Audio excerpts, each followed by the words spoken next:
அண்ணன் கேட்ட கேள்வி முதல்ல பதில் சொல்றேன். வந்தோடனே எலெக்ஷன் வந்தோடனே ஒரு இடைத்தேர்தல் வந்தது. ஏன் நிக்கல? எப்ப நிக்கணும்ன்ற முடிவு நாங்க எடுப்போம். 2010 கட்சி ஆரம்பிச்சவங்க 2011 தேர்தல் 2014 தேர்தல் நின்னாங்களா நாம் தமிழர்? நிக்கல. ஏன் நிக்கல? வர என் பதில சொல்றேன். அப்போ அந்த தேர்தல நம்ம நிக்கிறோம் நிக்கலன்ற முடிவு அவங்க எடுக்கலாம் போது எங்க தலைவர் கட்சி ஆரம்பிச்சு 2026 தேர்தல போக்கஸ் பண்ணி நாங்க ஓட்டிட்டு இருக்கோம்.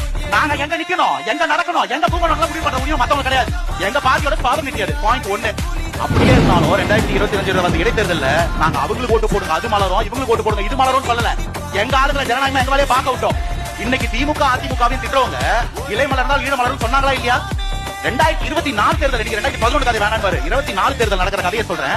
ராமநாதபுரத்தில் ஐயா மோடி அவர்கள் கேண்டிடேட்டா வந்தா நாம் தமிழர் கேண்டிடேட்டே போடாது, அதிமுக மட்டுமே நின்று நெத்தி நெத்தி நிக்கிடும், பிஜேபி போயிடக்கூடாது, அதனால திமுக சப்போர்ட் பண்ணுன்னு சொல்லியிருக்காரு சீமானன். இது என்ன அரசியல்? ப்ரூஃப் இருக்கு.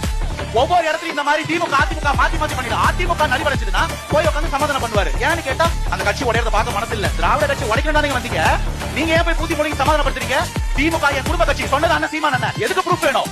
இதெல்லாம் பண்ணிட்டு இன்னைக்கு மாற்றம் வந்து நின்ன போது அது வரைக்கும் பண்ண திமுக அதிமுக பாஜக விட்டுவாரு. நேரம் வந்து நான் தாவேக்கா இதை பண்ணியதா, தாவேக்காவை பண்ணியதா, தாவேக்காவை மட்டும் பத்தி பேச வச்சிருக்கோம்ல, இந்த தாவேக்கா தான் பண்ணு அண்ணன் கேட்ட.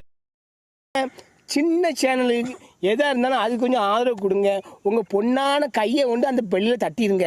அவங்களுக்கு சப்ஸ்கிரைபர் 5-10 ஏறுனா அவங்க மனசு சந்தோஷப்படும். அவங்க வீடியோவும் பாருங்கள்.